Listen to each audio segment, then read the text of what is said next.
कारण माझा अनुभव मुलांबरोबर काम करतानाचा पण असा आहे, की त्यांच्याकडे जी इमॅजिनेशन आहे, ती इमॅजिनेशन आपल्याकडे नाहीच. दूर तक नाहीये. म्हणजे आम्ही आत्ता लहान मुलांचं वर्कशॉप घेतलं, क्रिएटिव्ह रायटिंग वर्कशॉप.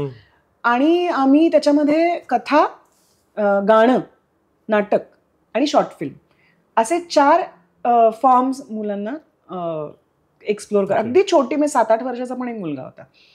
तर ते ज्या पद्धतीने इमॅजिन करू शकतात आणि त्यांची ती flight of imagination and creativity is on another level. प्रत्येक घरात काही लिटररी बॅकग्राऊंड असली पाहिजे अशी काही असा काही आग्रह नाहीये. काही स्पोर्ट्स ओरिएंटेड घरं असतात, पण अशा घरातलं एखादं मूल समजा लिहू बघतंय काहीतरी, किंवा त्याच्याकडे लिखाणाची काहीतरी एक कला आहे असं तुम्हाला वाटतं आणि तुम्हाला ती फॅसिलिटेट करायची, तर मग तुम्हाला प्रयत्नपूर्वक त्याला त्या पद्धतीने मोल्ड करायला लागेल. तुमच्याकडे ते रिसोर्सेस नसतील तर you will have to find somebody with the resources. माझा अनुभव किंवा ऑब्झर्वेशन थोडंसं असं आहे की माध्यम सोशल मीडियासारखं मिळाल्यामुळे खूप जास्त व्यक्त होण्याची पण आता खूप टेंडन्सी आहे. त्याच्यात हरकत काही नाहीये, पण मला कायम असं, आपण सगळेच मीडियोकर आहोत, पण आपण एक्सलन्सकडे बघतोय का? आपल्याला एक्सलन्स काय आहे ते दिसतंय का? आणि आपण त्या दिशेने जाण्याचा प्रयत्न करतोय का? हा पण एक स्वतःला जज करण्याची गोष्ट आहे.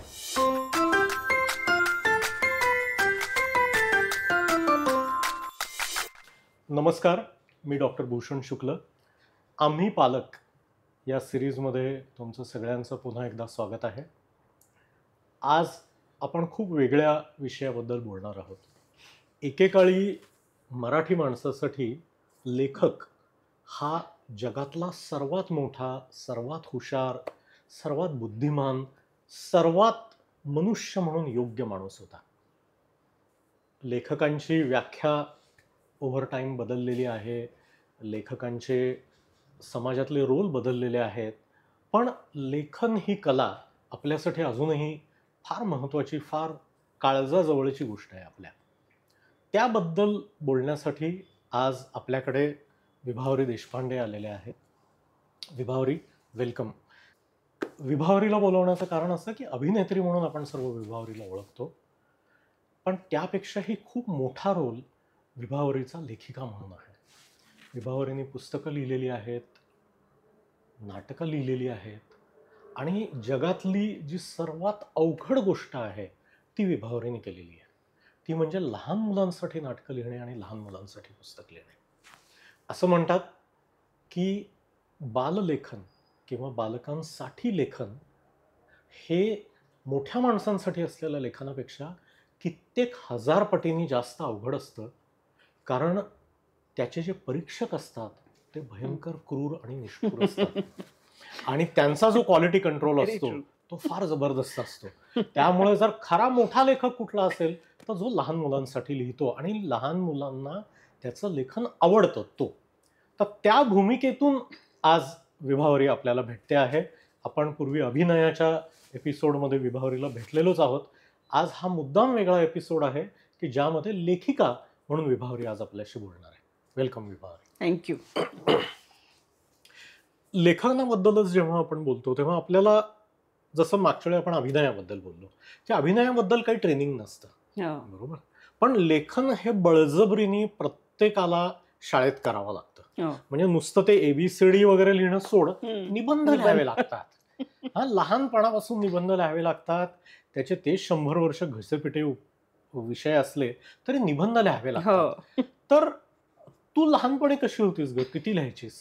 अजिबातच नाही, मुळीच लिहायचं नाही. ते निबंध मी जे लिहायचे ते मी चांगलं लिहायचे असावं असं, कारण मला मराठीत, इंग्लिशमध्ये, भाषांमध्ये मार्क नेहमी चांगले मिळायचे तुलनेने सायन्स मॅथ्सपेक्षा. पण जसं मी तुला आपण मागच्या वेळेला बोललो होतो की माझ्या घरात लिटरेचरचं खूप मोठं बाळकडू ज्याला म्हणतात तसं मला मिळालं होतं. पण माझ्या घरात सगळेच लेखक, माझ्या वडिलांची आई ही नाट्यलेखिका होती. मराठीतल्या पहिल्या, भारतातल्या काही पहिल्या लेखिकांपैकी ती एक होती. तिचं जुगार नावाचं नाटक खूप केशवराव दात्यांनी ते डिरेक्ट केलं होतं आणि ते खूप गाजलं होतं व्यावसायिक रंगभूमीवर. माझ्या आईचे वडील संस्कृत पंडित होते, ते लेखक होते. माझी आई उत्तम लेखिका होती. माझे वडील फार चांगलं लिहितात. माझा भाऊ चांगलं लिहायचा, मी लिहितो अजूनही. इंग्लिशमध्ये लिहित होतो, पण तो चांगला लिहितो. आमच्याकडे सगळेच लेखक, त्यामुळे आपण सगळेच लेखक असले की, किंवा आमच्या घरी लेखकांचं असं येणं जाणं असं सहज असायचं, तर आपला कधी कधी नकळत त्याच्याविषयी एक हे नको असं होतं ना, तसं सबकॉन्शियसली झालं असावं. त्यामुळे निबंधाखेरीज मी कधी काहीही लिहिलं नाही. अनेक लहान मुलं कविता लिहितात, मी कविता आजपर्यंत लिहू शकलेली नाही. डायरी लिहायची का तू लहानपणी? काहीतरी अगदी लहानपणी लिहिली असेल ती, किंवा अगदी 11-12व्या वर्षी आर्ची मध्ये ती बेटी डायरी लिहायची, ते बघून असं. पण ते आपलं आतून लिखाण येणं किंवा लिहावंसं वाटणं किंवा ते व्यक्त व्हावंसं वाटणं, हे जे लिखाण असतं ते मी लहानपणी कधीही केलं नाही. निबंधांवरनं माझ्या शाळेतल्या बाई वगैरे म्हणायच्या की मी चांगलं लिहू शकेन, पण मी कधीच लिहिलं नाही. आणि मी त्या अर्थाने अपघाताने लेखन सुरू केलं.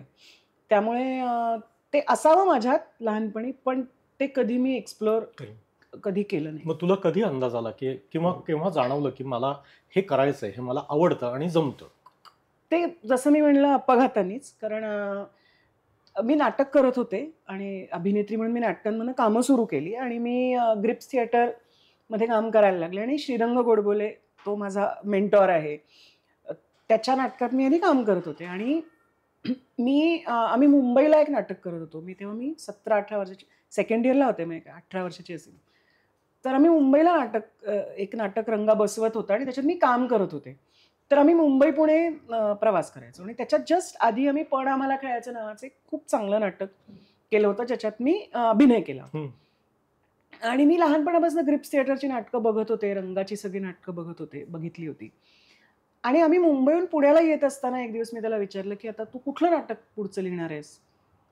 तर तो म्हणाला मी नाही लिहिणार नाटक. तो म्हणलं म्हणजे? तर तो म्हणला मीच का लिहायचं सारखं, मी नाही लिहिणार. तर म्हणलं मग कोण लिहिणार, कसं होणार पुढचं नाटक? मला जेन्युइनली काळजी वाटायला लागली, आता हा लिहिणार नसेल तर कोण लिहिणार. तो म्हणला कोणी लिहू शकतो, तू लिही. कदाचित त्याला असं वाटलं असेल की ही लिहू शकेल, किंवा he was just trying, he was just hitting. तर मी म्हणलं मी नाही लिहिलं कधी, मला नाही येत लिहिता. तो म्हणला मग काय बघायचं ना, लिहिल्याशिवाय कसं कळणार आपल्याला की लिहिता येतं की नाही.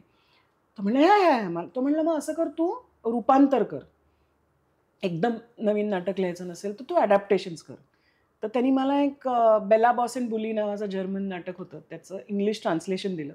आणि तो म्हणला करून तर बघ. तर तो म्हणलं कसं लिहायचं असतं? तो म्हणलं काही नाही, असं कागदावर पेन ठेवायचं आणि लिहायचं. त्याच्या स्वभावाप्रमाणे he made it sound very simple. तर मी म्हटलं बघूया, म्हणून मी पहिला अंक त्याचा अडॅप्ट केला. आणि तो म्हणला, आणि तेव्हा ते हाताने लिहायचं ना, तर तो म्हणला आपण वाचूया हे नाटक. तर घरी आहे माझ्या, म्हणून मी त्याच्या घरी गेले. तर मला जगात सगळ्यात जास्त भीती त्या दिवशी, त्या क्षणी वाटली होती की पहिल्यांदा मी असं काहीतरी लिहिलं होतं जे मला माझ्या मेंटर समोर वाचायचं होतं. तर तो म्हणला की थांब जरा, मी आलोच 10 मिनिटात, काय आंघोळ करून येतो, असं म्हणून तो गेला. आणि मी खूप घाबरले आणि मी ते स्क्रिप्ट तिथं ठेवलं. त्याच्यावर मी एक चिठ्ठी लिहिली की माझ्यात हिंमत नाही, तू वाच आणि मला सांग, असं म्हणून मी घरी निघून आले. मी घरी आले, काहीतरी काम करून घरी आले अर्ध्या तासात. तर घरी पोचल्या त्याचा फोन आला की तू लेखिका आहेस, तू लिही. आणि असं जम्पिंग इन टू समथिंग कसं म्हणतात तसं I jumped into it. दुसरा अंक केला, त्याचं एक वाचन झालं.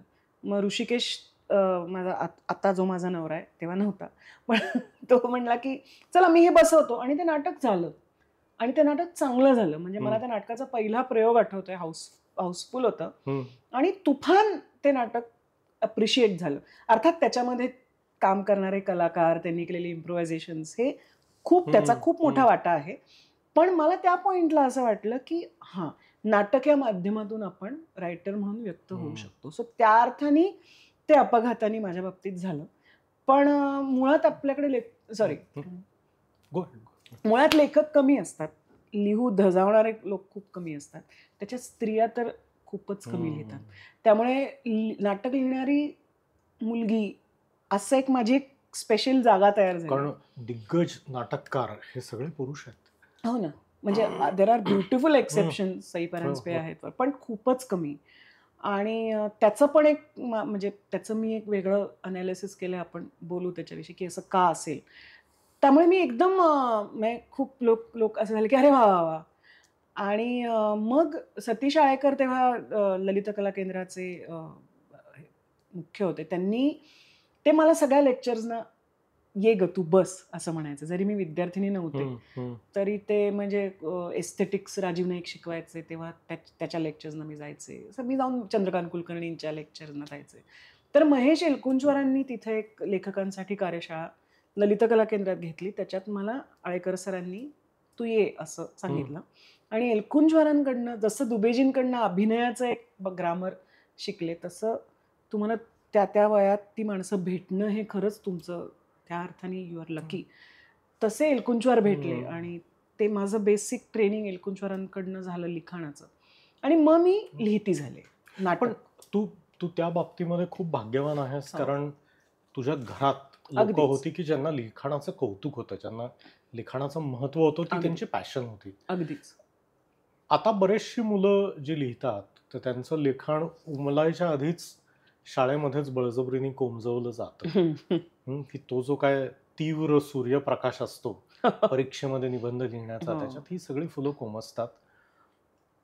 तर एक थोडा कदाचित या प्रश्न विचारल्याबद्दल मला खूप शिव्या खाव्या लागणार आहेत, पण तरीही मी प्रश्न विचारतो की शाळेमध्ये मुलं पहिल्यांदा लिहितात, ते लिखाण त्यांचे शिक्षक तपासतात आणि ते चांगलं आहे का वाईट आहे हे शिक्षक शिकवतात किंवा ठरवतात, आणि ते मार्क बघून ते मूल स्वतःच्या लिखाणाची इच्छा आयदर जिवंत ठेवतं किंवा मारून टाकतं. करेक्ट. तर माझा प्रश्न असा आहे की शिक्षकांना, विशेषतः भाषा शिक्षकांना, ह्याची किती जाणीव असते? मला आत्ताचं माहीत नाही, फार माहीत नाही. माझ्या मुलीच्या संदर्भात जे काय माझा थोडा अनुभव असेल, पण माझ्या लहानपणी माझ्याकडे दोन्ही अनुभव आहेत भाषेच्या संदर्भातले. म्हणजे मला आठवते की मी मराठी शाळेत शिकले, म्हणजे ते सेमी इंग्लिश असतं ना, मॅथ्स सायन्स इंग्लिशमध्ये आणि बाकी मराठी. तर पुण्याच्या डेक्कन जिमखान्यावरच्या मराठी शाळेत मी शिकले. तर माझं इंग्लिश खूप चांगलं होतं, खूप चांगलं तुलनेने खूप चांगलं होतं लहानपणापासून, कारण माझ्या घरात खूप वाचन होतं, इंग्लिश पुस्तकं वाचली जायची, बोलली जायची वगैरे. तर मी 6वीत का 7वीत असताना एक निबंध लिहिला होता इंग्लिशच्या पेपरमध्ये. तर त्या इंग्लिशच्या बाई त्यांना मी आवडायचे, कारण तेवढंच मला यायचं चांगलं. तर त्या मला म्हणल्या होत्या की तू असा निबंध लिहू नकोस, कारण तू काय लिहिलंयस ते परीक्षकांनाच कळणार नाही.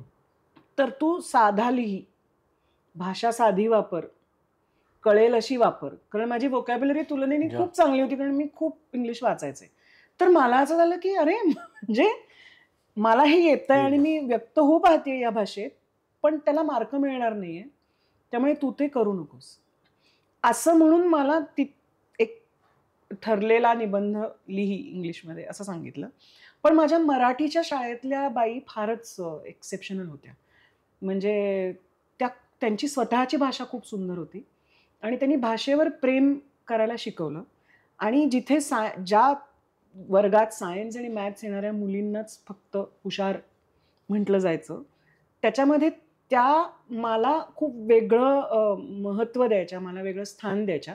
कारण त्यात मी एक फार सुंदर एक्सरसाइज सुरू केला होता. त्या मी परवा असं मला कळलं की त्या अनेक वर्ष त्या करायच्या, की रोज एका विद्यार्थिनीनी किंवा आमच्या मुलींचा वर्ग होता, त्या विद्यार्थिनीनी एक फ्रेज, एखादी म्हण, एखादा वाक्प्रचार कुठल्याही भाषेतला, मराठी, हिंदी, इंग्लिश, कुठल्याही भाषेतला घरनं लिहून आणायचा, तो फळ्यावर त्या लिहायच्या आणि त्याचं अनालिसिस करायचं त्या मुलींनी. आणि मग ते झाल्यावर जर आणखी कोणाला त्याविषयी काही बोलायचं असेल तर त्यांनी बोलायचं. तर कोणाची टर्न असेल तर त्या मुलीचं बोलून झालं की त्या मला उभं करायच्या आणि त्या म्हणायच्या की विभावरी तू सांग, तुला काय वाटतंय. आणि मी बोलते तिथं. तर मला त्यामुळे एक भाषेविषयी तुम्हाला आस्था असणं, नाही घरनं जे होतं ते होतंच, पण भाषेविषयी आस्था असणं, भाषा येणं म्हणजे काहीतरी चांगलं आहे आणि त्याचं काहीतरी महत्त्व आहे, हे त्या सेटअपमध्ये, कन्व्हेन्शनल शाळेच्या सेटअपमध्ये मला त्या बाईंकडनं मिळालं.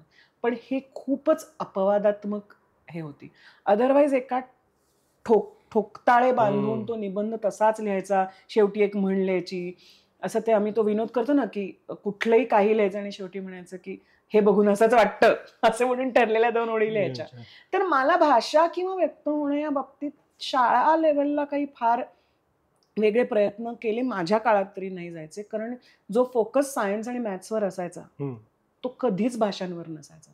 त्यामुळे आमच्यासारखे विद्यार्थी कितीही त्या बाबतीत हुशार असले तरी सुद्धा आम्ही विद्यार्थ्यांमध्ये आमची गणना व्हायची. तर तो प्रयत्न माझ्या शाळेत ह्या अपवाद वगळता कधी झाला नाही. आणि तू जे म्हणालास ना की हे तुला येत नाही किंवा हे तू चांगलं लिहिलं नाहीस असं म्हणून ते तिथेच ते एक्सप्रेशन मारून टाकणं हे वेगवेगळ्या पद्धतीने शाळांमध्ये. मी चित्रकलेत नापास झाले 6वीत का 7वीत, तर मला त्या टीचरनी सांगितलं की तू कधीही ब्रश हातात धरू नकोस. तेव्हा मी 12 वर्षाची होते आणि मी आत्ता डिसेंबरमध्ये माझ्या भावाकडे गेले न्यूयॉर्कला.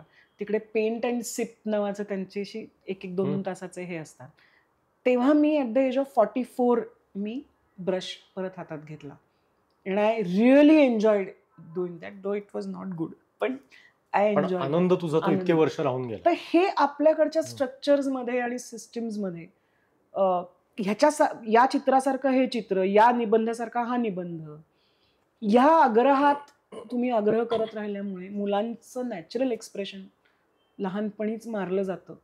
हा माझ्या लहानपणचा अनुभव आहे. आता पण हे जर होऊ नये असं वाटत असेल तर पालक म्हणून, आता मी जो काय प्रत्येक प्रश्न विचारतो तो पालकांसाठी आणि पालक म्हणूनच विचारतो आहे, तर पालकांनी ह्याच्यात काय करणं अपेक्षित आहे? काय करू शकतात ते आपल्या मुलांसाठी? ते मुळात आस्था पालकांना आहे की नाही हा पण त्याच्यातला महत्वाचा मुद्दा मला वाटतं. पण आपल्याला नाही गती, आपल्याला नाही कळत, आपण नाही लिहित, पण मुलाला आवडतंय. हा, पण म्हणजे मला माहित नाही, पण तू हे लिहिण्यापेक्षा परत अभ्यास कर, मार्क मिळव, हा फोकस असेल समजा. आता कदाचित पालक वेगळा विचार करतात आपल्या पिढीचे, असं आय एम होपिंग निदान. तर मला असं वाटतं की समजा त्याच्याकडे ते एक्सप्रेशन असेल परत, कारण माझा अनुभव मुलांबरोबर काम करतानाचा पण असा आहे की त्यांच्याकडे जी इमॅजिनेशन आहे ती इमॅजिनेशन आपल्याकडे दूर दूर तक नाहीये. म्हणजे आम्ही आता लहान मुलांचं वर्कशॉप घेतलं, क्रिएटिव्ह रायटिंग वर्कशॉप, आणि आम्ही त्याच्यामध्ये कथा, गाणं, नाटक आणि शॉर्ट फिल्म असे 4 फॉर्म्स मुलांना एक्सप्लोर कर. अगदी छोटी, मी 7-8 वर्षाचा पण एक मुलगा होता. तर ते ज्या पद्धतीने इमॅजिन करू शकतात आणि त्यांची ती flight of imagination and creativity is on another level. तर अनेकदा आपण त्यांना स्ट्रक्चर करायला जातो की अरे असं कसं होईल. म्हणजे एक वाघ होता, मग तो वाघ शाळेत गेला उदाहरणार्थ, तर आपण आपली जी अडल्ट लॉजिक्स असतात, मी अगदी ढोबळ उदाहरण देते, ती त्याच्यात अनेकदा मांडायला बघतो आणि आपण असं म्हणतो की अरे नाही असं नाही. तर मला असं वाटतं की त्यांची इमॅजिनेशन तुम्ही जेवढी जोपासू शकता लहानपणी, त्याला स्ट्रक्चर देणं, त्याला एक काहीतरी मार्ग देणं, त्याला क्राफ्ट देणं, हे तुम्हाला करता येतं. पण ते जेवढं, जसं आपण लहान मुलांना म्हणत आहे ना की अरे हा मासा ह्या चिमणीपेक्षा लहान कसा उदाहरणार्थ, किंवा प्रपोर्शन्स ज्या चित्र मुलं काढतात त्यांची कशी असतात, पण we learn to appreciate that. तेच त्या इमॅजिनेशन आणि भाषेच्या संदर्भातलं मुलांचं असावं. म्हणजे एका मुलाने असा भूकमोड असा शब्द हे केला की नको माझी भूकमोड होईल, जशी झोपमोड होते तशी. तर इट्स अ ब्युटिफुल वर्ड. म्हणजे आपण कधीच तो भूकमोड हा शब्द वापरलेला नाही, पण त्या मुलांनी तो लॉजिकली तो, तर त्याला आपण पटकन काय म्हणतो, नाही भूकमोड असा शब्द नसतो. अरे तर ठीक आहे ना, लिहू दे त्याला भूकमोड, मराठीला नवीन शब्द मिळाला. आणि अशा अनेक एक्सप्रेशन्स, अनेक शब्द मुलं त्यांच्या इन्स्टिंक्टनी शोधत असतात. तर मला असं वाटतं की लहान मुलं असेल ना, तर त्याला स्ट्रक्चर करण्यापेक्षा तो किती व्हिज्युअलाइज करू शकतो, मग त्यांची व्हिज्युअलायझेशनची कपॅसिटी खूप जास्त असते. हे माझे, म्हणजे you know better as a doctor. म्हणजे निबंध ही आपण चुकीची गोष्ट मुलांना द्यायला सांगतोय. मुलांना कथा आवडतात, मुलांना गोष्टी ऐकायला आवडतात, गोष्टी बनवायला आवडतात, गोष्टी सांगायला आवडतात. करेक्ट. मुलांना गाणी आवडतात. करेक्ट. मुलांना नाटक मनापासून खूप आवडतं. बरोबर. पण आपण ह्यातलं काहीही मुलांना करू देत नाही. आपण त्यांना अत्यंत कृत्रिम निबंध लिहायला लावतो आणि आपण त्यांना पत्र लिहायला लावतो. शाळेला म्हणजे ज्या गोष्टी या नैसर्गिक मुलांना येत नाहीत, करेक्ट, किंवा मुलांना नैसर्गिकरित्या येत नाही, त्या आपण त्यांना बळजबरीने करायला. एक्झॅक्टली. म्हणजे खरं तर आईबापांनी बसून पोरांना गोष्टी सांगायला लावायला पाहिजे. ते पण, आणि मुलं फार छान गोष्टी सांगतात, पण मग ते ते कसं सुरू होतं ना, की मग किती आई वडील मुलांना गोष्ट सांगतात, इथपासनं ते सुरू होतं. की आता आणि जॉईंट फॅमिलीज पण नसतात, युजली आजी आजोबा गोष्टी सांगायचे. लोक हा नसतात. स्टोरी टेलिंग हा आता म्हणजे मी एक गोष्ट लिहिली होती एका लहान लहान मुलांच्या सिनेमासाठी, की त्याच्यामध्ये आई वडील आजी असते घरात आणि आजी गोष्ट सांगत असते मुलांना, त्या छोट्या मुलाला, आणि तो मुलगा त्या गोष्टीत शिरत असतो. म्हणजे ऍक्च्युली ते त्याच्या आजूबाजूला ते फिक्शनलाइज होऊन ही एंटर्स दॅट स्टोरी आणि त्याला ते खूप आवडत असतं. आजी त्याची जाते आणि आई वडिलांना वेळ नसतो अजिबात, तर ती एक बेबीसिटर येते. ती बेबीसिटर दुपारभर हे बघत असते सिरियल्स. तर हा मुलगा पण त्याच्याबरोबर सिरियल्स बघत असतो आणि हा मुलगा जेव्हा तोच गेम खेळायला लागतो त्या गोष्टीत एंटर करण्याचा, तेव्हा ते सिरियल मधली पात्र त्याला नाही येऊ देत, की म्हणतात तू नाही यायचंस, आणि त्याला काही कळत नाही काय करायचं, म्हणून तो गोष्टीचं पुस्तक शोधतो आजीनी आणलेलं. तर ते सापडत नाही कारण ते रद्दीत दिलेलं असतं. तर तो रद्दीतलं ते पुस्तक शोधत जातो. तर त्याच्यात सिम्पल लॉजिक असं होतं की आपण जेव्हा गोष्ट सांगतो मुलाला, की सिंड्रेलाची गोष्ट सांगली फॉर एक्झाम्पल, तर प्रत्येक मूल त्याची स्वतःची सिंड्रेला तयार करतं. त्याची प्रत्येक मुलाची ती कशी दिसते, तिचा ड्रेस कसा आहे, तिचं घर कसं आहे, ते उंदीर कसं आहे, किंवा कुठली ससा कासवाची गोष्ट असेल, चल रे भोपळा टुणूक टुणूक असेल, प्रत्येक मुलाची इमॅजिनेशन आणि व्हिज्युअलायझेशनची वैयक्तिक ॲबिलिटी असते आणि every child forms its own visual आणि एंटर्स दॅट स्टोरी व्हिज्युअली. पण आता कसं होतं की गोष्ट सांगितली जात नाही, त्याचं एक व्हिडिओ दाखवला जातो त्याला, कारण इट इज इझी. ते मुलाला भोपळ्याची गोष्टीचा व्हिडिओ ॲनिमेशन आणून दिलं की you can do your work असं होतं. आणि मग त्या मुलासाठी ती म्हातारी, तो भोपळा तो तसाच होतो, तो फिक्स होतो. पण हे ऍक्च्युअली ब्रुनो बेथलॅम नावाच्या चाइल्ड सायकॅट्रिस्टने याच्याबद्दल खूप लिहिलं आहे. आणि मी अनेकदा स्टोरी टेलिंग वर्कशॉप्समधनं जे पालकांना सांगतो की बिना चित्रांची पुस्तकं सुद्धा वापरायची. एक्झॅक्टली. कारण आता डिस्नीचा जिनी म्हटला की की सगळ्यांच्या डोळ्यात तो निळ्या रंगाचा येतो. एक्झॅक्टली. वेगळ्या रंगाच्या जिनीची कोणी कल्पनाच करू शकत नाही. एक्झॅक्टली. आणि तो मला हे वाटतं की त्या वर्बल स्टोरी टेलिंग मधनं त्यांची जी इमॅजिनेशन आणि व्हिज्युअल इमॅजिनेशन ट्रिगर होत असेल, ती तुम्ही व्हिडिओ दाखवून नाही होणार. म्हणजे आता सगळ्यांच्या डोक्यात राम हा अरुण गोविल सारखा दिसतोय, कृष्ण हा नितीश भारद्वाजांसारखा दिसतो आहे, ते तसेच्या तसेच होऊन बसलेले आहेत. आणि आता प्रत्येक गोष्टीचं तसं होतं because it's an easy medium. म्हणजे मी असं नाही म्हणते की मुलांना व्हिडिओ दाखवू नका, पण त्याच्याबरोबर एक वर्बल, कारण that is going to trigger their imagination. तर ते फक्त कंझ्युमर म्हणते त्यांचं आणि फिक्स होऊन जाणार. त्यांनी प्रयत्न केला तरी सुद्धा ते व्हिज्युअली दुसरी सिंड्रेला बघू शकणार नाही. तर तो मला असं वाटतं की त्यासाठी त्या मुलाची क्रिएटिव्हिटी, त्या मुलाची इमॅजिनेशन, त्याला तुम्ही किती सपोर्ट करता, किती फॅसिलिटेट करता आणि त्याचं एक्सप्रेशन किती फॅसिलिटेट करता. हे मला फार आनंद झाला जेव्हा आम्ही एक ऍक्टिंग वर्कशॉप प्लॅन केलं, जे माझी मैत्रीण घेते राधिका, आणि एक क्रिएटिव्ह रायटिंग वर्कशॉप. तर अर्थातच अपेक्षित होतं की ऍक्टिंग वर्कशॉपला 40 मुलं आली, पण आपल्या रायटिंग वर्कशॉपला 10 ते 12 मुलं आली आणि त्यांनी 4 शनिवार रविवार अत्यंत 2-3 तास बसून लहान लहान मुलं लिहित होती. आणि आम्ही ते वर्कशीट्स केली आणि we made it very interesting त्या अर्थाने.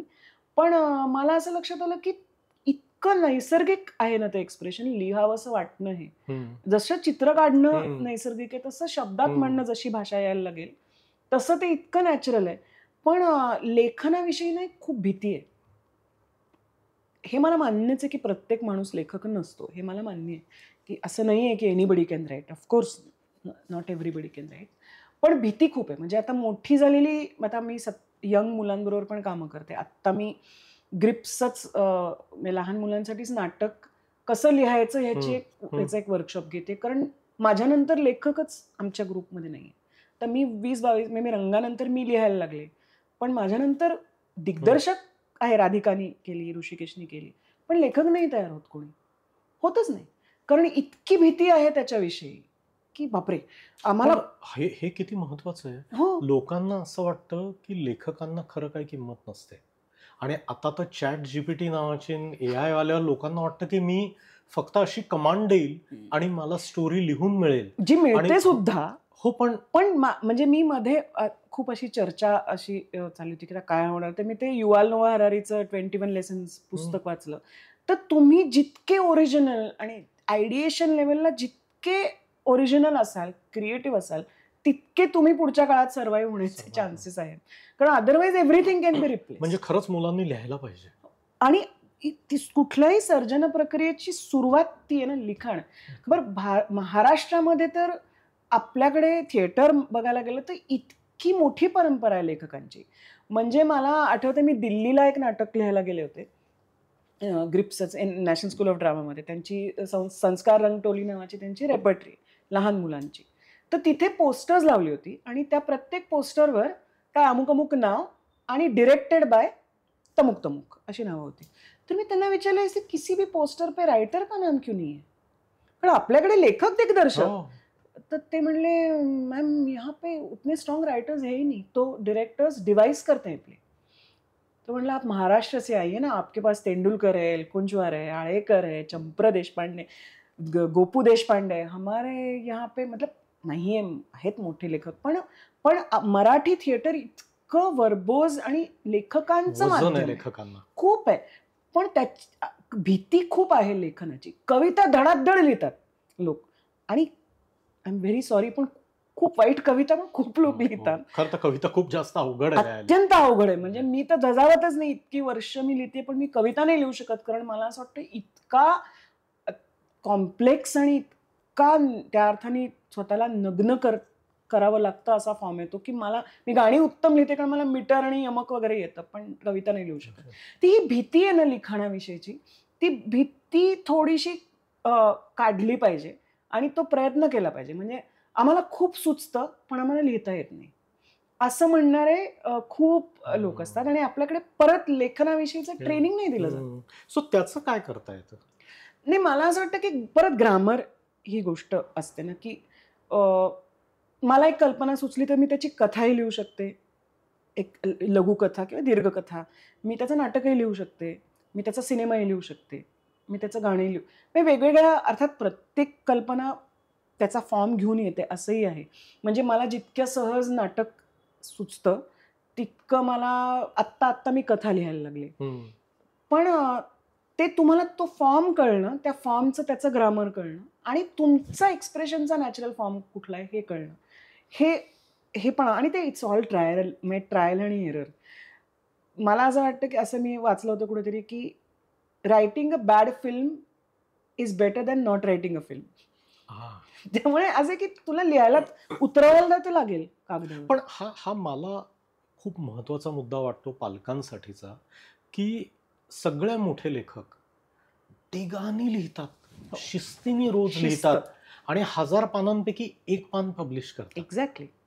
पालकांची अशी अपेक्षा असते की मुलांनी आता लिहिलं, छापतात, हो छापून टाकतात, प्रत्येक शब्द त्याच्या पेन मधनं कागदावर उतरलेला हा उत्तम दर्जाचाच असला पाहिजे, आणि तसं नसेल तर हा लेखक नाही, यांनी त्याच्या फंदात पडू नये. हे सगळे निर्णय घेण्याची जी घाई आहे ना, मला लहान मुलांच्या बाबतीत असं वाटतं, मी जी काय लहान मुलं बघते त्यांचे पालक किंवा नाटकात, की सगळ्याची घाई आहे खूप. त्याला ऍक्टर करायची घाई, त्याला रायटर करायची घाई आहे, त्याचं पुस्तक छापायची घाई आहे. सेल्फ पब्लिशिंग असल्यामुळे 200 कॉपीजचं पुस्तक 200 कॉपी तर सगळे छापूनच टाकतात. तुम्ही पैसे टाकले तर कुठलाही पब्लिशर तुम्हाला छापून देतो. पण तो प्रवास आहे, ते एक लर्निंग आहे, हाच त्याच्यामध्ये नाही. कारण त्याच्यामध्ये परत असं आहे की लिखाण हे खूप आतून येतं. ते आतून येतंय मला मान्य आहे, पण त्या सगळ्या गोष्टीला एक ट्रेनिंग लागतं, एक अनुभव लागतो. मग परत मला असं वाटतं, मला लिखाणासाठी ना सगळ्यात क्रुशियल तुमचं वाचन आहे. तुम्ही लिहा, पण मी कविता लिहिली आहे असं म्हणून ते माझं कारण आहे की मला हिंमतच होत नाही. कारण मी मर्ढेकर, आरती प्रभू हेच वाचत आली आहे लहानपणापासून. मग तुमचं मूल समजा लिहित असेल तर ह्याचा अर्थ असा नाही की मर्ढेकरांसारखं लिहिलं तरच लिहावं, पण तुम्ही त्याला वाचायला देताय का? तुम्ही त्याला वेगवेगळ्या गोष्टींना एक्सपोज करताय, त्याच्यावर ते संस्कार होणं, तुम्ही सेन्सिटाईज करताय का त्याला? त्या सगळ्या ह्याच्यामध्ये त्याची आर्ट, त्याची क्राफ्ट तुम्ही बिल्ड करण्याचा प्रयत्न करा. म्हणजे तुमच्या घरात कविता वाचल्या जात आहेत का, तुमच्या घरात चांगले लेख वाचले जात आहेत का, Correct. काही नाही तर वर्तमानपत्र येत आहेत त्याच्यात काहीतरी चांगल्या गोष्टी आहेत हा. त्या वाचल्या जात आहेत का? आणि एरवी समजा होत नसेल हे तुमच्या, हम्म. आणि प्रत्येक घरात काही लिटररी बॅकग्राऊंड असली पाहिजे अशी काही असा काही आग्रह नाहीये. काही स्पोर्ट्स ओरिएंटेड घरं असतात, पण अशा घरातलं एखादं मूल समजा लिहू बघतंय काहीतरी, किंवा त्याच्याकडे लिखाणाची काहीतरी एक कला आहे असं तुम्हाला वाटतं आणि तुम्हाला ती फॅसिलिटेट करायची, तर मग तुम्हाला प्रयत्नपूर्वक त्याला त्या पद्धतीने मोल्ड करायला लागेल. तुमच्याकडे ते रिसोर्सेस नसतील तर you will have to find somebody with the resources, पण ते करणं आवश्यक आहे. म्हणजे चांगलं लिहिण्यासाठी चांगलं वाचलं जाणं, चांगलं पाहिलं जाणं, ग्लोबली काय चाललंय हे सगळं इतकं महत्वाचं आहे मला वाटतं. कारण त्याच्याशिवाय, कारण लिखाणाचा माझा अनुभव असा आहे की तू जे लिहिलंयस ते तुझ्या प्रेझेंट कर, नाटकाच्या बाबतीत किंवा स्क्रीन प्ले लिहितो आम्ही, तर ते पहिल्यांदा तोडलंच जातं. म्हणजे तू कितीही वर्ष लिहिलं असशील तरी तू पहिला ड्राफ्ट वाचून जेव्हा दाखवतोस, तेव्हा आजही जेव्हा मी रंगाकडे पहिल्यांदा माझं पहिलं नाटक वाचायला गेल्यावर माझी जी स्थिती झाली होती तीच स्थिती आज असते जेव्हा मी माझा पहिला ड्राफ्ट वाचायला घेऊन जाते. कारण ते तू आपण शर्ट उलटा करतो तसं आपण स्वतःला ऍक्च्युली, मी त्या पद्धतीने केलेल्या लिखाणाविषयी म्हणते, आम्ही जनरल पण लिहिलं जातं, त्याचं स्थान आहे, पण you are actually putting yourself out there. तर ते मोडलं जातं, ते कम्प्लिटली तोडलं जातं, त्याच्यावर खूप खल होतो, ते डिस्कार्ड केलं जातं. मी साधारण टेलिव्हिजनसाठी मी आता गेली 10-15 वर्ष ॲज अ क्रिएटिव्ह प्रोड्युसर आणि ॲज अ रायटर काम करते. मी 150 गोष्टी लिहिल्या असतील फॉर अ सिरियल, त्याच्यातले 5 सिरियल्स पण झालेल्या नाही आहेत इन लास्ट 15 इयर्स. पण तुला रिलेंटलेसली न कंटाळता, रत्नाकर मतकरी रोज 6 तास लिहायचे. ते सकाळी ऑफिसला गेल्यासारखे त्यांच्या स्टडीमध्ये जायचे, 9 वाजता लिहायला बसायचे, 6 वाजेपर्यंत लिहायचे, मध्ये 2 तास ब्रेक घ्यायचे. ते म्हणायचे की मी व्यावसायिक, I am a writer, that's my job. तू जसा जाऊन 8 तास क्लिनिकमध्ये बसत असशील किंवा काम करत असशील तसं, पण ती शिस्त, ती टेनॅसिटी, तो रिलेंटलेसनेस आणि ते आपण जे लिहिलंय ते तोडलं मोडलं जाण्याची, ते घेण्याची कपायत, हे सगळं त्या मुलाला कळलं. हा जो तू मुद्दा म्हणाली हा मला फार महत्वाचा वाटतो. एक तर शिस्तीबद्दलचा, कारण जसं तू मतकरींबद्दल सांगितलं तसं मी ओरान पामुक बद्दल पण वाचलं. येस, की दिवसाचे 10 तास मांडी न मोडता हा म्हणजे माणूस रोज लिहितो आणि हजारातले 999 कागद त्याच दिवशी फाडून फेकून देतो. किंवा एक जर नॉव्हेल लिहून संपलं तर फक्त उठून उभा राहतो, हातपाय सरळ करतो आणि पुढचा कागद घेऊन लिहायला बसतो. या शिस्तीने लिहितो. पण त्याचबरोबर जे छोटा छोटा कंटेंट क्रिएट करणाऱ्या ज्या गोष्टी आहेत, ट्विटर आहे, इंस्टाग्राम आहे, फेसबुकवर नियमितपणे लिहिणारी लोक आहेत, ही सुद्धा तुझी नियमितता त्याच्यातली म्हणालीस की लिहित राहिलं पाहिजे. की तुम्ही जेव्हा 100 गोष्टी लिहाल त्याच्यातल्या 1-2 गोष्टी लोकांना आवडतील, त्याच्यातनं तुम्हाला अजून काहीतरी स्फूर्ती मिळेल, पण नियमितपणे ते लिहित राहिलं पाहिजे. तर या भीतीबद्दल मला तुला विचारायचं आहे की अनेक लोकांना लिहायची इच्छा असते, ते काहीतरी लिहितात, पण ते त्यांना इतके दिवस कुठे पुढे आणता येत नव्हतं, कारण त्याचे प्रकाशक हे गेटकीपर्स होते. आणि असं झालेलं आहे की कदाचित प्रकाशकाला न आवडणारं पण चांगल्या दर्जाचंही लिखाण असू शकतं. प्रकाशकाचे लिमिटेशन्स हे तुमचे लिमिटेशन्स होऊन बसतात, त्याच्यातही वेगळे वेगळे काय निकष असतात, त्या सर्व गोष्टी असतील. तर आता आपण लिहू शकतो, आपण ब्लॉग लिहू शकतो, फेसबुकवर लिहू शकतो, ते बोलून दाखवू शकतो, त्याचा युट्यूब व्हिडिओ करू शकतो. पण अनेक लोक स्वतःला मागे धरून ठेवतात, तेवढा कंटेंट क्रिएट करत नाहीत, कारण त्यांच्या मनात सतत ती शंका राहते. तर तू लेखिका म्हणून या शंकेचं कसं करतेस, कशी मॅनेज करतेस? असं करतात लोक, असं असेल तर चांगली गोष्ट आहे. मला थोडंसं माझा अनुभव किंवा ऑब्झर्वेशन थोडंसं असं आहे की माध्यम सोशल मीडियासारखं मिळाल्यामुळे खूप जास्त व्यक्त होण्याची पण आता खूप टेंडन्सी आहे. त्याच्यात हरकत काही नाही आहे, पण मला कायम असं, आपण सगळेच मीडियोकर आहोत, पण आपण एक्सलन्सकडे बघतोय का, आपल्याला एक्सलन्स काय आहे ते दिसतंय का, आणि आपण त्या दिशेने जाण्याचा प्रयत्न करतोय का, हा पण एक स्वतःला जज करण्याची गोष्ट आहे असं म्हणजे सुरुवात तुम्ही जिथे आहात तिथून करायला पाहिजे. तुम्ही रोज लिहित असाल पण तुम्ही रोज तेच आणि तसंच आणि तितकंच सामान्य लिहित असाल जर, तर यू आर नॉट ग्रोईंग. आणि तुम्हाला एक माध्यम आहे ज्या माध्यमावर 1 क्लिक लोक अनेकदा पूर्ण न वाचता लाईक करतात. हा गुड लुकिंग आहे म्हणून पण लाईक करतात, किंवा ही सुंदर आहे म्हणून पण लाईक करतात, किंवा जे काय असेल ते. तर त्या लाईक्सना, त्या शेअर्सना तुम्ही किती गंभीरपणे घेताय. तुम्हाला माध्यम मिळालंय म्हणून तुम्ही व्यक्त, जे लहान मुलांचं पण होतं की लहान मुलांना पण युट्यूब चॅनल्स, त्यांच्या कविता, तर माध्यम मिळालं आहे म्हणून तुम्हाला व्यक्त होण्याचं एक काहीतरी एक संधी आहे आणि तुम्ही व्यक्त होऊ पाहताय. ह्याच्यात पर से काही वाईट नाहीये, पण तुम्ही जे करता आहात ते त्याचा दर्जा काय आहे. Are you growing, are you doing better, are you trying. म्हणजे हात सुद्धा मला, म्हणजे समजा माझं एक लिहिलेलं पुस्तक प्रकाशकाने, एखादी कथा प्रकाशकाने रिजेक्ट केली, इतर काही कारण असतील, पण मी 10 वेळा विचार करेन की का, मग कदाचित ती इट्स नॉट गुड इनफ, किंवा मी विचारीन कदाचित. मग अनेक, आता श्रीपू भागवतांसारखे किती मोठे प्रकाशक होते की ज्यांना खूप इन्साईट होती लिखाणातली, जे लेखकांना खूप गाईड करायचे, तो अभ्यास व्हायचा. तर तो अभ्यास तुम्हाला ते माध्यम मिळालंय म्हणून जर होतच नसेल, तर तो स्वतःच्या स्वतः करायला पाहिजे. तो होतच नाही, कारण तुम्हाला फीडबॅकच मिळतो धडाधड. वा सुंदर, किती अत्यंत हीन दर्जाच्या कवितांना कितीतरी लाईक्स, कितीतरी शेअर्स.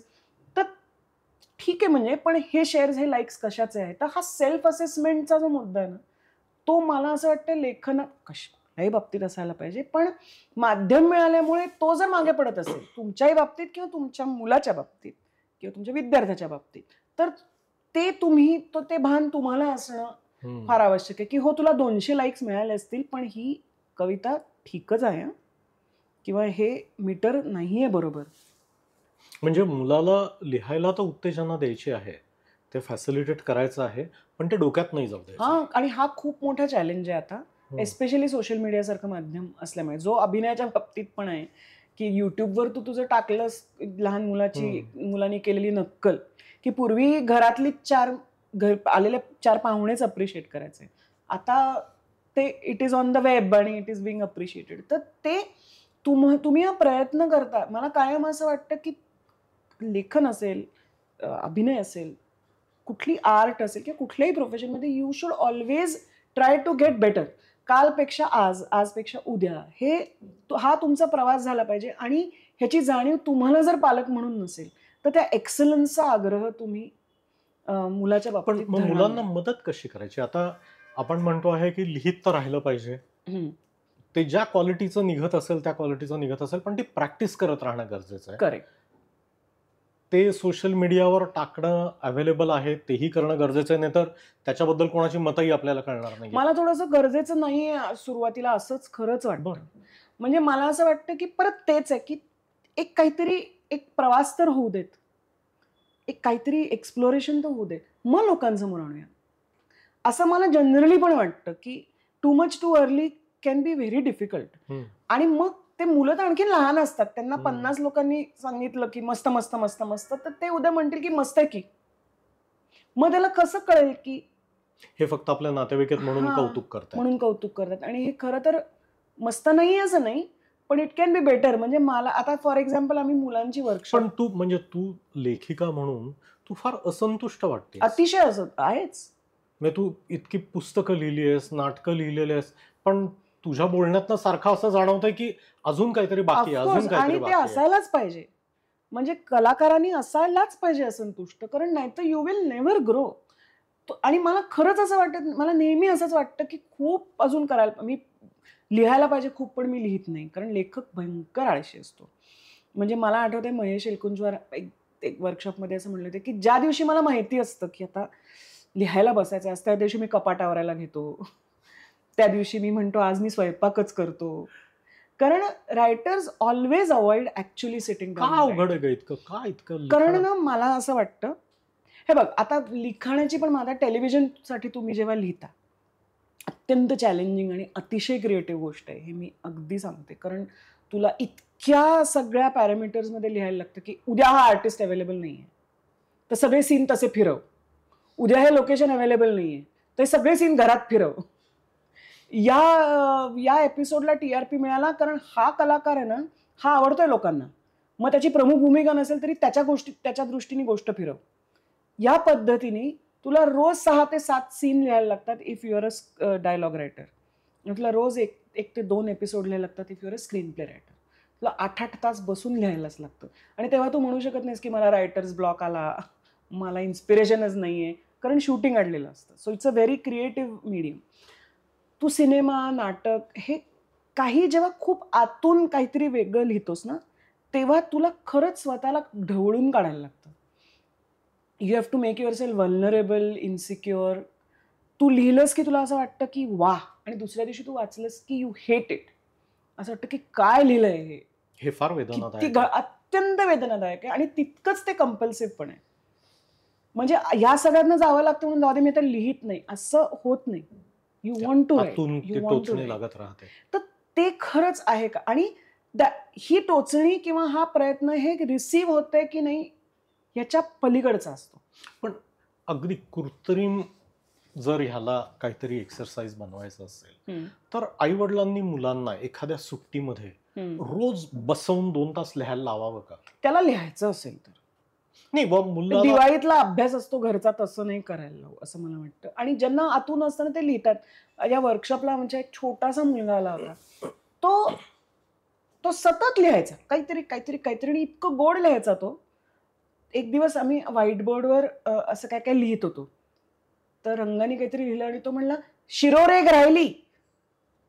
5-6 वर्षाचा मुलगा होता, अक्षरनंदन मधला, ते मराठी खूप चांगलं होतं त्याचं. तर मला झालं की वाह, शिरोरेग राहिली. तर तो ही वुड मेक शुअर की प्रत्येक शब्दावर हे. आणि he had it in him. He was very creative, very imaginative. मग लिहिता लिहिता एक दिवस तो म्हणाला, खूप छोटा होता तो, मला कंटाळा आला, मला नाही पूर्ण करायची ही गोष्ट. याला म्हणून नको करूस, घरी गेल्यावर वाटलं तर कर, आणि तुला लिहायची नाही तू मला सांग. तर ते त्यांच्या कलानी आणखी एक मुलगा होता माझ्या वर्कशॉपला, त्यांनी कार्टून लिहिलं होतं. म्हणजे त्यांनी अख्खी डायरी ॲलोपॅथी आणि होमिओपॅथी या 2 पॅथीज मधलं वॉर लिहिलं होतं. 10 वर्षाचा माझा पुतण्याच तो. त्यांनी चित्र काढली होती आणि ते असे थॉट बबल्स आणि जे आपलं कार्टून असतं ना, तसं त्यांनी अख्खी गोष्ट लिहिली होती, war between allopathy and homeopathy. 10 वर्ष मुलाला आहे. काहीतरी घरी चर्चा झाली असेल, आई म्हणली असेल नाही होमिओपॅथी चांगलं आहे, वडील म्हणले असतील नाही नाही. तर आय वॉज अमेज्ड. आणि त्यांनी उत्तम चित्र काढली होती आणि त्यांनी पूर्ण गोष्ट सुरुवातीपासून शेवटपर्यंत लिहिली होती. तिथे बोलायला सांगितलं, नरेट करायला सांगितलं, तर तो नरेट तो बोलू शकायचा नाही, बोलला नाही, शाय. तर माझी जाऊ, त्याची आई म्हणली की अगं हा बोलत नाही तिकडे वर्कशॉपमध्ये. तिला म्हणलं अगं तो लिहितोय ना. तर परत तेच आहे की ते किती इन्स्टिंक्टिव्ह आहे, ते किती आतून येतं आहे. हे गेज जर तुम्ही त्याला 2 तास लिहायला बसवलं ना लहान मुलाला, तर तो नाही लिहिणार. तो म्हणेल की यार कंटाळ, परत शाळेत मी लिहितो. पण म्हणजे जर लहान मूल स्वतःहून लिहायचा प्रयत्न करत असेल किंवा त्याला लिहिण्याची आवड आहे असं दिसत असेल, तर हे काहीतरी भयंकर प्रेशियस गोष्ट आहे. प्रश्नच नाही. तर त्याच्यामुळे त्याला ऍक्च्युअली जरा मदत करणं गरजेचं ओरिएंट आहे. करा. मग वर्कशॉप्स ऑनलाईन पण ट्युटोरियल्स खूप. मी जेव्हा हे डिझाईन केलं वर्कशॉप, तेव्हा मी ऑनलाईन इंग्लिश मधले वेस्टर्न, परत तेच आहे आपल्याकडे, त्या प्रकारचं ओरिएंटेशन, त्या प्रकारचा विचार लहान मुलांच्या संदर्भातला फारच एक म्हणजे अपवादानेच होतो. तर ती आम्हाला काही ट्युटोरियल्स मिळाली जे ऑनलाईन फार इंटरेस्टिंग आहेत. त्याच्यामध्ये गेम्स केलेत त्यांनी. जसे लहान मुलांना थिएटर गेम्स मधून अभिनय शिकवतात, तसे रायटिंग गेम्स केलेत की हे आम्ही एक गेम खेळतो. फॉर एक्झाम्पल 7-8 मुलं असतील तर पहिलं वाक्य बोर्डवर लिहायचं आणि शेवटचं वाक्य बोर्डवर लिहायचं. जी वाक्य कदाचित कम्प्लिटली डिस्कनेक्टेड असतील एकमेकांपासून, आणि त्या 10 मुलांनी 10 एक वाक्य सांगायचं आणि त्यातनं ती एक अर्थपूर्ण गोष्ट बिल्ड करायची. पण हे तर खरं तर सुट्टीतले खेळ आहेत. हो, आणि इतकं एन्जॉय करतात. अदरवाईज आम्हाला अशी थोडीशी अँझायटी होती की शाळेत आठवडाभर मुलं 6-6, 7-7 तास वर्गात बसलेली असतात, ती लिहित असतात, परत त्यांना आपण शनिवार रविवार 3 तास लिहायला बसतील का, हलायचे नाहीत मुलं. पण म्हणजे शाळेतलं लिखाण जे आहे की जे एक तर बळजबरीने करायचं आहे, फक्त स्मृती लेखन आहे, ते करेक्ट, पाठ करून लिहायची गोष्ट आहे, ह्याच्यात खरंच ज्या मुलांना मनापासून लिहायला आवडतं त्यांचं कंटाळतातच. त्यांच्यासाठी लिखाण ही शिक्षाच होते. जसं माझं झालं की मला भाषा आवडत असली तरी काही वेगळं लिहावं असं नाही वाटलं. तर मला असं वाटतं की अशा पद्धतीचे प्रयत्न पालक म्हणून किंवा आमच्यासारखे लोक हु आर ट्राईंग टू बिल्ड दिस, आमच्याकडनंही जास्त झाले पाहिजेत. आणि मला असं वाटतं लहानपणी ना ते लोकांसमोर आणण्याआधी त्यांना किती एक्सप्लोर करता येईल, त्यांना ते किती करून बघता येईल भलं, आणि त्याच्यात ऑब्जेक्टिव्हली ते अनालाइज. मला असंही वाटतं की आजकाल असं पण होतं की सगळ्याच भयंकर कौतुक होतं, अगदी जरा म्हणजे जास्तच कौतुक जरा होतं. जास्तच कौतुक होतं. कौतुक करावं, एनकरेज करावं, पण आता ॲज अ डोक्यावर सायकियाट्रिस्ट यू चढवू विल नये बी ते. Able to tell me better. पण मला असं वाटतं की ती लाईन फार चांगल्या, की अहो किती सुंदर कविता करतो, हो करतो, पण छान केलीस हं. पण मला असं वाटतं की हे यमक आहे ना, हे जरा नीट जुळायला हवं अजून. किंवा हे बघ, हे मीटर आहे, आम्ही त्यांना गाणी मीटर शिकवलं, तर हे जाणवून तर द्यायला पाहिजे. ह्याचा अर्थ असा नाही की पुढची कविता तो एकदम खटकन मीटरमध्ये लिहिल. मोठी मोठी माणसं मीटरमध्ये लिहू शकत नाही, इट्स नॉट इझी. पण तुम्ही जेवढे एनकरेजिंग असला पाहिजे तेवढे तुम्ही अनालिटिकल पण असला पाहिजे, तुम्ही ऑब्जेक्टिव्ह पण असला पाहिजे. जर तुम्हाला खरंच वाटत असेल की त्या मुलांनी हे करावंसं लेखक वाटतं. व्हावं आणि लेखन परस्यू पण करावं. हे जर सगळं नियमितपणे केलं नाही आणि निदान काही पालकांनी तरी हे जर कटाक्षाने केलं नाही, तर पुढचे कुसुमाग्रज, पुढचे एलकुंचवार, पुढचे काय पु ल माहिती काय. देशपांडे, पुढचे सुहास शिरवळकर हो, नाही येणार. माहित नाही. टू बी कशी माहित त्याच्याशिवाय तर नाही. भाषाही टिकणार नाही ना. पण भाषेचं परत तेच आहे ना, की आता भाषेविषयीची आस्था हाच मुद्दा राहिलेला नाहीये. तो एक म्हणजे माझं असं म्हणणं आहे, प्रमाण भाषा हा तर माझा अजिबातच आग्रह नाहीये. आणि माझं एवढंच म्हणणं असतं की आता आपणही बोलताना एक वाक्य असेल तर 2 शब्द इंग्लिश बोलतो. आपण बोलता बोलता आपल्या नकळत इंग्लिशला शिफ्ट होतो. अनेक मराठी शब्द अरे बापरे असं वाटतात ते आपण सहज इंग्लिशमध्ये. हा प्रवाह आहे, हे सगळं ट्रान्झिशन आहे, हे सगळं व्हायला हवं. पण अनास्था जी आहे ना भाषेविषयी, त्याच्याविषयी मला खूप त्रास होतो, आणि ती अनास्था पुढच्या पिढीत तर आणि ते जर खूपच आहे. लेखन होत राहिलं नाही तर ते होणार नाही. म्हणजे ते आपण नाही होणार. नाट्याबद्दल बोललो, कवितेबद्दल बोललो, पण त्याचबरोबर अनेक वेगळ्या वेगळ्या प्रकारची लिखाणं जी आहेत, एक्झॅक्टली, की लिटरेचर आहे. लिटरेचर आहे, ॲडव्हर्टायझर्स लिहिणं आहे. इनफॅक्ट लोकांना काहीही जर तुम्हाला सांगायचं असेल, तर ते जर पहिल्यांदा लिखाणाच्या स्वरूपात डोक्यात असेल तर ते जास्त चांगलं उतरतं. तर या सर्व गोष्टी करणं गरजेचं आहे. अगदीच. या. आणि ती असणं, म्हणजे मला तेच वाटतं की लहान मुलांनी चांगली मराठी बोलावी, चांगलं इंग्लिश मराठी बोलावं. बोलावी. मुळात ह्याविषयी किती आग्रही असतो. आई वडील किती चांगली मराठी बोलतात. आणि माझं असं नाही म्हणणं की सगळ्यांचं मराठी उत्तमच असलं पाहिजे, पण आस्था आहे का, काही प्रयत्न आहे का, कारण भाषेबरोबर संस्कृती अख्खी लोक, इट्स नॉट ओनली लँग्वेज, सगळंच त्याच्याबरोबरच जातं.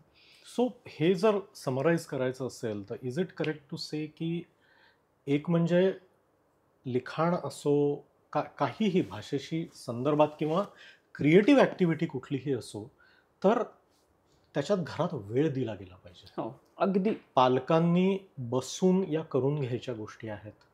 जर तुम्ही सगळेजण एकत्र बसून टीव्ही बघत असाल तर तुम्ही सगळ्यांनी एकत्र बसून काहीतरी चांगलं वाचणं गरजेचं आहे.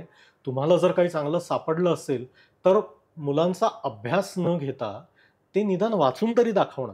त्यावर नंतर तुम्ही लगेच निबंध नका लिहायला सांगू की तुला गोव्याला नेऊन आणला, चला आता गोव्याची सहल, याच्यावर निबंध लिहा. हे न करता फक्त आनंद त्याचा घेणं, त्यांना सेन्सिटाइज करायला इथून तरी सुरुवात व्हायला अगदीच. ओके, विभावरी, थँक्यू व्हेरी मच. ह्या फार अवघड आणि क्लिष्ट विषय आहे ज्याच्यावर सगळेजण विचार करता आहेत, पण अजून त्याच्यावर काय भरतवाक्य कोणी लिहिलेलं नाहीये. अवघडच आहे. आणि बहुतेक हा अवघड आहे तोच त्यातली मजेची गोष्ट आहे. त्यामुळे सगळेजण, नव्या पिढीतला प्रत्येक जण, अनेक नवीन लेखक त्याच्यावर डोकं फोडायचा प्रयत्न करतायत आणि त्यातूनच आपण समृद्ध होतोय. तर आपली मुलं लिहिती व्हावीत, आपण लिहिते राहावेत, यासाठी तुझी मदत करतेस त्याबद्दल मनापासून धन्यवाद. Thank you so much.